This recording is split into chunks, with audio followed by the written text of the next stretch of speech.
Soruşma məndən, ruhu tükənmiş. Səssizəm, durğunam, elə yorğunam. Soruşma necəsən, necə olacaq. Soruşma necəsən, qışda buz kimi. Tökülür içimdən, yerə toz kimi.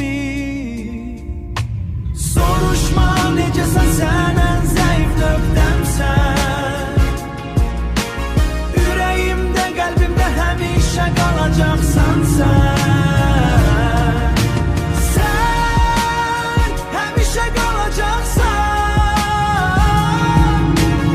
Ürəyimdə, qəlbimdə həmişə qalacaqsan sən. Soruşma necəsən, haralardasan. Keçmədi bir günüm qəmsiz, kədərsiz. Soruşma necəsən, keçdi keçdi. Mən çoxdan ölmüşəm, sənsiz xəbərsiz. Xəbər gətirərsiz.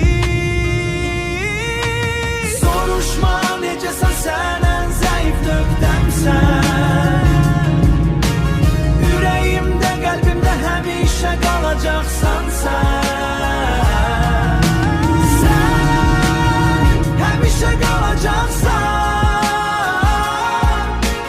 Ürəyimdə, qəlbimdə həmişə qalacaqsan sən. Mən kimi adamlar çox yaşamır ki, həsrətə sanıb günlərin sayısını. Sevgisi tökülübdür sabaha, yalan dolanan dözə bilmirəm bu sevgiyə. Qaranlıq dünyadan alıblar gizlicə, səssiz qəlbimə ötürdüm səni sevgilim. Gəl bu gecə oyan qalım, qurban olsun yuxum sənə, sənə sevgilim. Soruşma necəsən, sən ən zəif nöqtəmsən. Ürəyimdə, qəlbimdə həmişə qalacaqsan sən. Mənim halım xoş olanda, sənin yanın boş olanda, məni məhv edərsən həmişə.